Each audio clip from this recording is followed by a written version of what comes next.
میرے نبی پاک صلی اللہ علیہ وسلم نے 3 باتیں بیان کی اور بڑے میٹھے، بڑے ٹھنڈے، بڑے خوبصورت.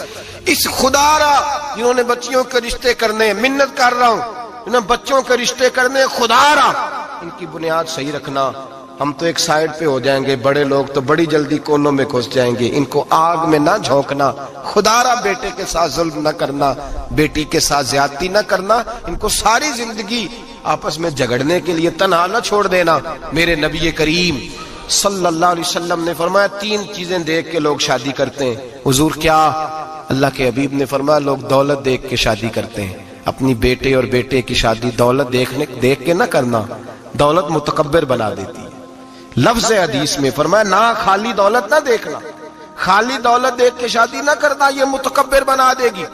اور جو بیوی دولت لے کے آئے گی جب وہ خامد کو عزت نہیں دے رہی تو خامد کی ماں کا تو دوسرا حصہ ہے، خامد کے باپ کا تو تیسرا درجہ ہے، اس کے بہن بھائیوں کا تو چوتھا درجہ ہے. تو بھائی جو خامد کو ہی سمجھتی ہے کہ یہ تو میری دولت کے پیچھے آیا ہے تو کسی اور کو کس نظر سے وہ دیکھے گی. میرے نبی کریم علیہ السلام نے فرمایا لوگ چہرے کی ظاہری خوبصورتی دیکھ کے شادی کرتے ہیں، ظاہری خوبصورتی دیکھ کے، خالی حسن دیکھ کے شادی نہ کرنا، یہ تو سرکش بنا دیتا ہے. حضرت ابو بکر شبلی رحمۃ اللہ علیہ صوفی بزرگ تھے. ایک نوجوان آ گیا، کہنے لگا حضور میں آپ کی بیٹی پہ عاشق ہو گیا ہوں، اور میں ڈائریکٹ اس کی طرف نہیں گیا، میں نے اس کو کوئی وسوسہ دے کے اپنے ساتھ اس کو ایڈجسٹ کرنے کی کوشش نہیں کی، میں اخلاقیات کے دائرے میں رہ کے رشتہ لینے آیا ہوں. فرمایا تجھے میری بیٹی کی کون سی چیز اچھی لگی؟ نوجوان کہنے لگا خوبصورت بڑی ہے. آپ نے فرمایا ٹھیک ہے تو 1 مہینے کے بعد آنا، میں تیرا رشتہ کر دوں گا. حضرت نے اس کو دوائی کھلائی، بچی کو دست آنے لگے، پخانے لگ گئے. 1 مہینہ سارا وہ پخانے کرتی رہی. وہ جو پخانہ کرتی تو ایک مٹکے میں گھڑے میں سنبھال دیتے. 1 مہینے کے بعد وہ نوجوان آیا، اس نے دیکھا کہ اس کی آنکھوں کے نیچے سیاہیاں پڑ گئی ہیں، رنگ بدل گیا ہے، کمزور ہو گئی، یہ ہاتھ کانپتے ہیں، ہڈیوں کا گٹھا بن کے لگی ہوئی ہے. فرمایا آجا میں تیار ہوں. پردہ ہٹایا کہ جی میری بیٹی ہے شادی. کہنے لگا میں نے تو نہیں اس سے شادی کرنی. کہ تو کہتا تھا عشق ہو گیا ہے، پیار ہو گیا ہے. تو اس نے کہا صاحب میں تو اس کی خوبصورتی سے پیار کرتا تھا. تو آپ نے فرمایا اگر شادی کے بعد میری بیٹی بیمار ہو جاتی، اگر نکاح کے بعد اس کے حالات بگڑ جاتے تو کیا کرتا؟ آپ نے فرمایا ادھر آ میں تجھے بتاؤں تجھے پیار کس چیز کے ساتھ تھا. اس کا بازو پکڑا اور گند والے مٹکے پہ لے گئے. فرمایا تو اس گند سے پیار کرتا، یہ ہے تیری محبت. میرے نبی پاک صلی اللہ علیہ وسلم نے گھر ٹوٹنے سے بچانے کا نسخہ پہلے یہ بتایا. فرمایا خالی دولت دیکھ کے شادی نہ کرنا، دولت متکبر بنا دے گی. اور خالی حسن دیکھ کے شادی نہ کرنا، حسن آدمی کو سرکش بنا دیتا ہے. حضور کیا دیکھیں؟ فرمایا دین دیکھ کے شادی کرنا، اللہ تمہارے لیے برکت پیدا فرما دے گا. دین دیکھ کے نکاح کرو، دین دیکھ کے نکاح کرو. محبوبہ یہ دین والا لفظ کس کے لیے ہے؟ فرمایا ادھر آؤ، کائنات میں اگر اللہ نے سب سے شان والی بیٹی دی ہے تو مجھے دی ہے، اور میں اس علی کو دے رہا ہوں جس کا مکان بھی کوئی نہیں، کاروبار بھی کوئی نہیں، جس علی کا بظاہر کوئی بینک بیلنس نہیں، کوئی مربع نہیں، کوئی شے نہیں. حضور علی کے پاس کیا ہے؟ فرمایا میرا علی عشاء کے بعد قرآن شروع کرتا ہے تو فجر سے پہلے ختم کر دیتا ہے. میرا علی صبح کی نماز کے وقت تلاوت شروع کرتا ہے تو ظہر سے پہلے قرآن مجید پڑھ دیتا ہے. فرمایا رزق کھاتا ہے، تھوڑا کھاتا ہے پر حلال کا کھاتا ہے. فرمایا پاکیزہ روٹی کھاتا ہے، اور جب میدان میں نکلتا ہے تو برادری کے لیے نہیں نکلتا. جب تلوار لے کے نکلتا ہے تو یہ مکے کے لیے نہیں لڑتا، یہ تلوار لے کے نکلتا ہے تو قومیت کے لیے نہیں لڑتا. محبوب کس لیے لڑتا ہے؟ فرمایا یا خدا کے لیے لڑتا ہے یا محمد مصطفیٰ کے لیے لڑتا ہے. اس کی تلواریں پاکیزہ، نظریات پاکیزہ. دیکھو میں بیٹی کا نکاح کہاں کر رہا ہوں. میرے بھائی تو نے رشتے کی بنیاد ٹھیک نہیں رکھی تو یہ ٹوٹ گیا. لیکن ہاں آپ کہتے ہیں مصری صاحب آپ نے نیچے جو ہے نا وہ بنیاد، اس کی بیس جو تھی، نیند جو تھی وہ صحیح نہیں تھی تو دیوار گر گئی. جب بنیادی حسن تھا تو مان پڑ گیا، ختم ہو گیا معاملہ. جب بنیادی دولت تھی تو کب تک لالچ پورا ہوگا، کب تک آپ دیں گے؟ دین اللہ کرے ایسے لوگ بھی ملے جو کہے پہلے پوچھ لینا بچہ نمازی ہے کہ نہیں. اللہ کرے کہ رشتے ڈھونڈتے وقت یہ کوئی پوچھنے لگ جائے. اللہ کرے کہ کوئی پوچھنے لگ جائے کہ بچی پردہ دار ہے کہ نہیں. اللہ کرے کوئی پوچھنے لگ ہی جائے کہ بچہ قرآن شریف کے ساتھ دلچسپی رکھتا ہے کہ نہیں. اسے حضور کی نعتیں اچھی لگتی ہیں کہ نہیں. وہ نبی پاک کے نام کا نعرہ لگانا جانتا ہے کہ نہیں. کبھی اس کی آنکھوں میں مصطفیٰ کے لیے کوئی آنسو آیا ہے کہ نہیں. کبھی وہ تڑپا ہے کہ نہیں، کبھی وہ رویا ہے کہ نہیں، کبھی اسے محبوب پاک علیہ السلام کی غلامی پہ ناز ہوا ہے کہ نہیں، کبھی ایسا ہوا ہے کہ وہ سر پہ پگڑی باندھ کے، چہرے پہ داڑھی سجا کے، سفید رنگ کا جوڑا پہن کے شیشے کے آگے کھڑے ہو کے کہتا ہو آج میں بڑا حسین لگ رہا ہوں اس لیے کہ میں اپنے محمد عربی کے لباس پہ لپٹا ہوا ہوں، اپنے رسول کا میں نے انداز اپنایا ہے۔ اللہ کرے ایسے بھی ہونے لگے، یہاں تک ہوتا ہے۔ اماں کہتی ہے بیٹے پیر صاحب سے کہنا تھوڑا موقع دیں، تیری شادی کر لیں اس کے بعد ٹھیک ہے پھر داڑھی شاڑی۔ تو میں کہا کرتا ہوں بیوی لانی کاہے کو ہے جسے داڑھی پسند نہیں، لانی کاہے کو ہے جس کو داڑھی پسند نہیں۔ قرآن مجید فرقان حمید نے میاں بیوی کا جو رشتہ بیان کیا ہے نا، اس رشتے کو آپ سمجھیں جو قرآن پاک نے میاں بیوی کا رشتہ بیان کیا۔ کہن لباس لکم وانتم لباس لہن، فرمایا بیویاں تمہارا لباس ہیں اور تم ان کا لباس ہو، وہ تمہارا لباس ہیں اور تم، اللہ اکبر، کیسا خوبصورت لفظ قرآن پاک نے، ہن لباس لکم وانتم لباس لہن، فرمایا وہ تمہارا لباس ہے اور تم، سمجھ آ رہی ہے نا جی بات کی، وہ تمہارا لباس ہے اور تم ان کا لباس ہو۔ تین خوبیاں تو ہر لباس میں ہوتی ہیں، تین چیزوں کے لیے لباس پہنا جاتا ہے، تین چیزیں، تین قسم کی آسائشیں لباس میں پائی جاتی ہیں، اس پر تو تمام مفسرین کا اتفاق ہے۔ سب سے پہلی چیز، لباس جو ہوتا ہے وہ بندے کو گرمی اور سردی سے بچاتا ہے۔ سخت سردی میں لباس لے لیں تو بندہ سردی سے بچ جاتا ہے۔ اس کا مطلب یہ ہوا کہ میاں بیوی ایک دوسرے کا لباس ہیں، اگر بیوی کی طرف کوئی تکلیف آتی ہے تو میاں اس کو بچاتا ہے، اور اگر میاں کی طرف کوئی تکلیف آتی ہے تو عورت اس کو بچاتی ہے۔ میاں بیوی ایک دوسرے کا لباس ہے۔ لباس کیا کرتا ہے؟ لباس آدمی کے عیب چھپاتا ہے، اس کے وجود پر کتنے دھبے ہیں، کتنے نشان ہیں، وہ سارے چھپا لیتا ہے لباس۔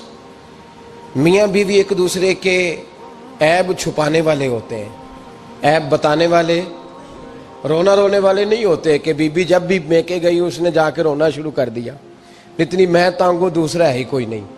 اور خاوند صاحب جب بھی ملے انہوں نے ایک ہی راگ الاپنا شروع کر دیا کہ میری کیا بات تھی، مجھے مل کیا گیا ہے، میں کیا تھا، میرے ساتھ ہوا کیا ہے۔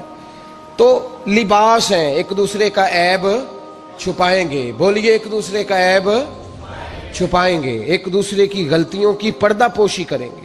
اور تیسرا لباس کا کیا مقصد ہوتا ہے؟ لباس شخصیت کا آئینہ دار ہوتا ہے۔ لباس آدمی کی اچھی اور خوبصورت طبیعت کا حصہ ہوتا ہے۔ جو لباس ہوتا ہے وہ انسان کو زینت بخشتا ہے، خوبصورت کر دیتا ہے۔ داڑھی والا آدمی ننگے سر پھرے تو خوبصورت نہیں لگتا، ٹوپی پہن لے تو بڑا پیارا لگتا ہے، ٹوپی پہنے تو بڑا، اور اگر امامہ باندھ لے تو نور نالا نور ہونا شروع ہو جاتا ہے۔ اللہ کرے آپ خوش ہو جائیں، آمین تو کہہ دیں، اور اللہ کرے فجر کی نماز آپ امامہ باندھ کے پڑھ لیں، آمین تو کہیں۔ چلو کونی جنہ دی داڑھی نہیں انہوں نے رکھنی چاہیے دیئے، جنہ دی نہیں ہونا نو موضوع نہیں تھا، پر ہماری بھی مجبوری ہے، داڑھی آئی جاتی ہے ہر موضوع میں شامل ہو جاتی، رکھنی چاہیے۔ سب یاد رکھیں لباس آدمی کو زینت دیتا ہے۔ قرآن مجید کے لفظوں پہ غور کرو، اگر تو شادی کے بعد بیوی کے آنے کی وجہ سے خامد کو سکون نہیں ملا تو اس کا مطلب ہے اس نے گھر کو زینت نہیں دی، اور اگر شادی کے بعد اس بچی کو تحفظ نہیں ملا، اس کو اپنے گھر کے اندر سکون نہیں ملا، تو اس کا مطلب ہے خامد نے اسے زینت، اس لباس نے زینت نہیں دی۔ میاں بیوی ایک دوسرے کا لباس ہے، اس مقدس رشتے کو اسلام نے باندھا، اور لباس کہہ کے باندھا۔ میرے رسول کریم علیہ الصلوۃ والسلام نے پہلے تو خارجی لوگوں کو منع کیا ہے۔ میری ذاتی رائے یہ ہے کہ میاں بیوی کی ذاتی لڑائی کوئی بھی نہیں ہوتی، ذاتی لڑائی، میری باتوں کی سمجھ تو آ رہی ہے نا آپ دوستوں؟ کوئی نہیں آ رہی؟ اللہ جزا دے آپ۔ میاں بیوی کی ذاتی لڑائی کوئی نہیں ہوتی۔ ہوتا پتہ کیا ہے؟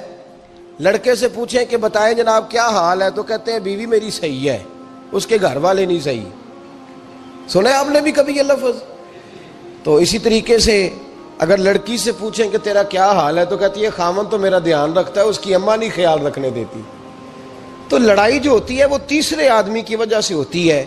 تیری اماں آئی تھی تو اس طرح کہہ گئی، تو تیرا بھائی آ گیا تھا تو وہ یہ کہہ گیا، تیسرے فرد کی وجہ سے۔ میرے نبی کریم علیہ الصلوۃ والسلام نے تیسرے بندے کو سمجھایا ہے، تیسرے فرد کو حضور نے سمجھایا ہے۔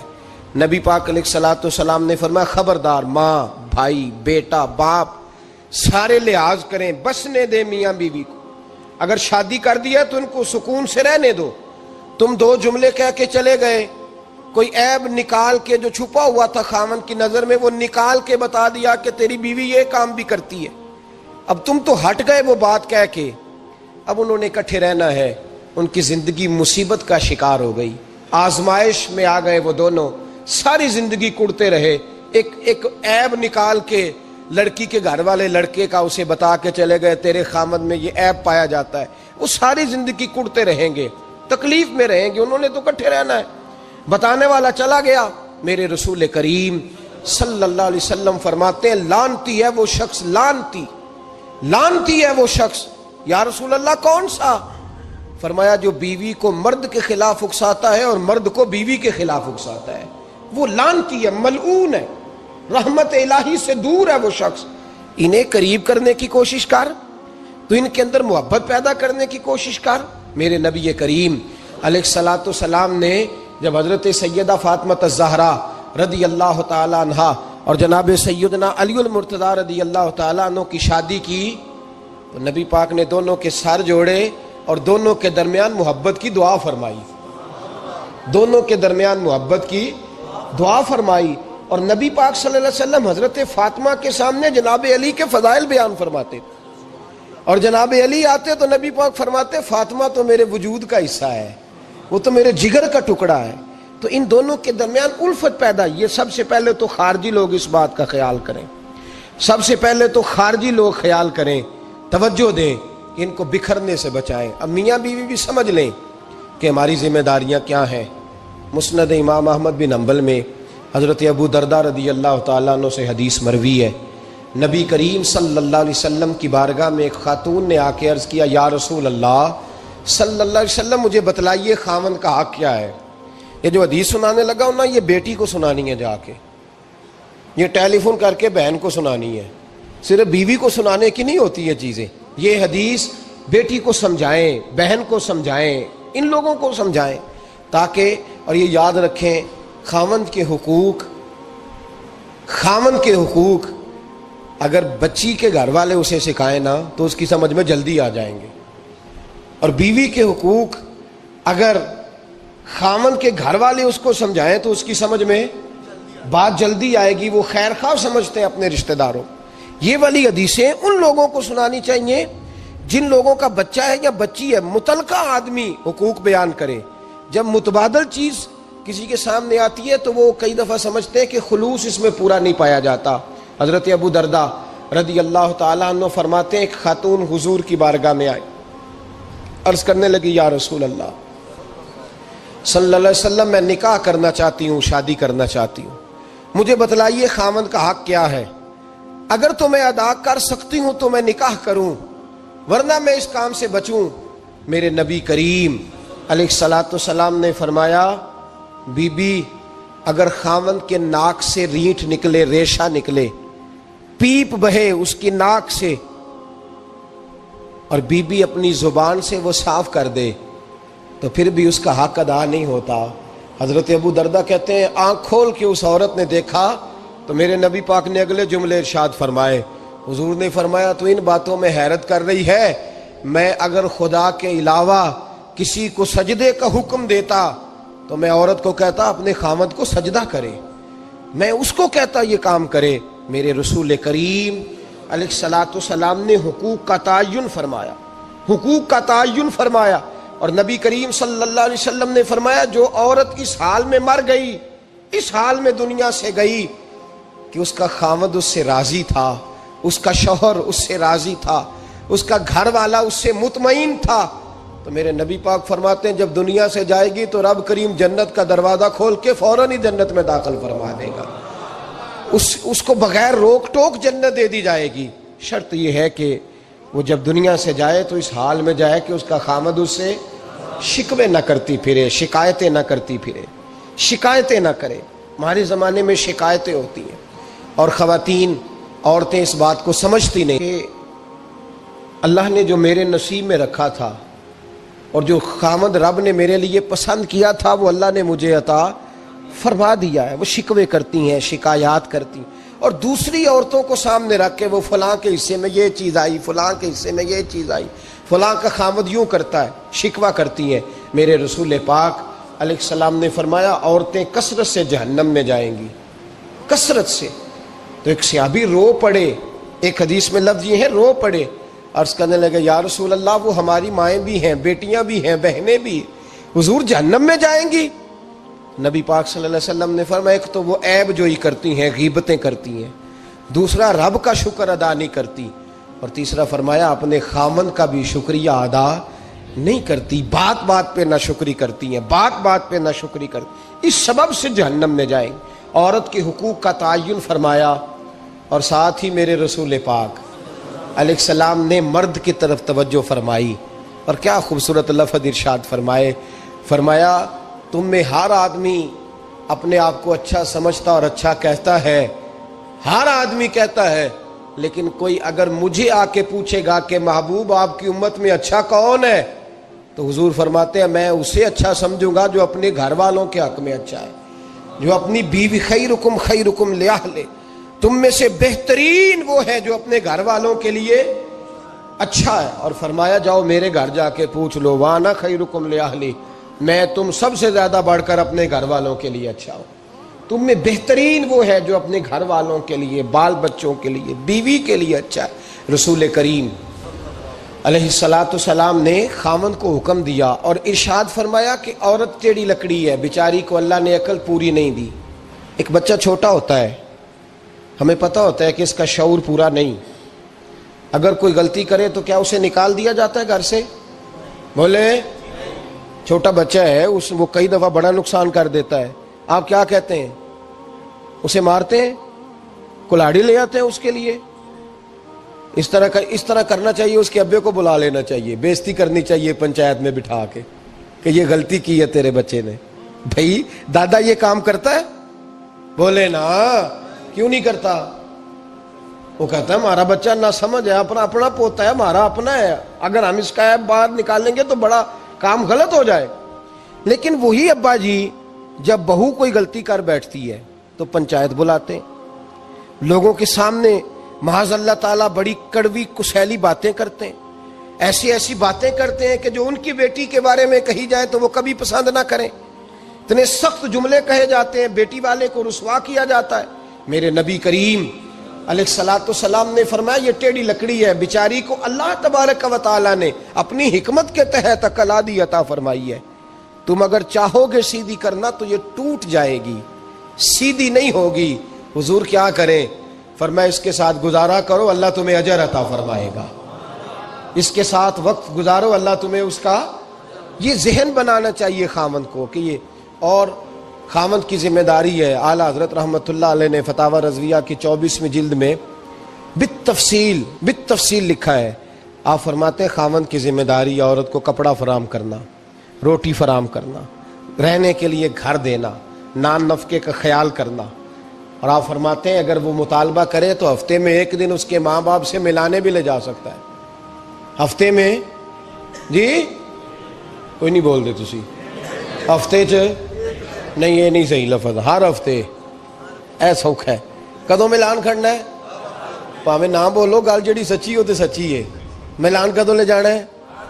اچھا اپنی اماں نو روز ملدا ہے سویرے شام، تے وہ کہندی مینوں بھی اماں نو ملا لیا، تے کہندا روز نہیں جائیدا، تو تم بھی نہ ملا اپنی اماں نو روز بھائی۔ لیکن ہاں اعلیٰ حضرت فرماتے ہیں ہفتے میں ایک دفعہ ماں باپ سے بولے۔ بیٹی کا پیار ماں باپ سے زیادہ ہوتا ہے کہ بیٹے کا؟ لو تو سارے انہوں پتا ہے، یعنی تسی گھٹ کر دے ہو نا تاں بیٹی دا نام لیا جے، صحیح بات کر رہا ہوں؟ تو جس کا پیار زیادہ ہے اس کو روک دیا کہتے نہیں روز نہیں جائیدا، سال بعد جائیں، بلکہ ان تے اللہ خیر کرے، اللہ پاک فضل کرے، داماد صاحب کی عزت ہی نہیں نہ ہوتی، اس کو آنکھوں پہ بھی اٹھائے تو کہتے تیرے گھر دے میری عزت نہیں کر دے، پتہ نہیں ان تو عزت بھائیا کیڑی شے دا نام رکھیا ہے، وہ کیڑی ہے جڑی تینوں چاہیے، اللہ ہی بہتر جانتا ہے۔ عزت نہیں کرتے تو لہذا میرا پروٹوکول نہیں، پھول لے کے کھڑے نہیں ہوتے گلی میں، وہ باہر نہیں نکلتے، وہ اشتہار نہیں چھاپتے کہ داماد صاحب آ رہے ہیں. اور ویسے بھی میں کہاں جاؤں، مطلب یہ کہ چپس بھی نہیں ہے، انہوں نے سنگ مرمر بھی نہیں لگوایا ہوا، تو میں کیسے جاؤں، میری شان کے خلاف. اعلیٰ حضرت فرماتے ہر ہفتے وہ بیٹی جو ہے، تو بیٹیاں بیٹیاں ہوتی ہیں. اور یہ تو اس دن پتہ چلتا ہے نا جب اپنی بیٹی بندہ ڈولی میں ڈالتا ہے، پھر پتہ چلتا ہے کہ دل کرتا ہے ہر ہفتے اس کو ملنے کو، دل کرتا ہے کہ وہ آئے، چہرہ دکھائے، ایک دفعہ مل جائے، ہر ہفتے اس کو ملوانے لے کے جائے، اس کی غلطیاں معاف کرے، اس کے عیبوں پہ پردہ ڈالے، اس کی کوتاہیوں کا خیال کرے، اس سے درگزر کرے. میرے نبی کریم صلی اللہ علیہ وسلم نے فرمایا میں اپنی امت کو حکم دیتا ہوں کہ اپنی بیوی سے بغض نہ پالنا، بغض نہ پیدا کرنا. کوئی غلطی کرے تو بغض نہ پیدا کرنا، بغض نہ رکھ لینا سینے میں کہ تو ہے ہی ایسی، تو ہے ہی، بغض نہ پالنا. اور کیا خوبصورت لفظ ہیں حضرت خدیجہ الکبریٰ کے سرتاج کے، اور کیا لفظ ہیں جناب سیدہ آمنہ کے لال کے. میرے نبی پاک فرمانے لگے اگر تمہیں اپنی بیوی کی کوئی عادت ناپسند ہے تو غور کر لو، ڈھونڈ لو، اس میں ایسی بھی عادت تمہیں ضرور مل جائے گی جو تمہیں بڑی پسند ہوگی. ڈھونڈ لو، غور کر لو، مل جائے گی، کوئی ایسی بھی مل جائے گی جو تمہیں بڑی پسند ہوگی، وہ بھی تمہیں مل جائے گی. ڈھونڈو تو صحیح، تلاش تو کرو، بغض کی اینک نہ لگانا. بغض کی اینک لگا کے دیکھو گے تو کچھ نہیں ملے گا. نبی رحمت سید عالم صلی اللہ علیہ وسلم، پہلی بات یہ ہے کہ اللہ کے حبیب نے تعین فرمایا، اور پھر عملی طور پر حضور نے وہ چیزیں کر کے دکھائیں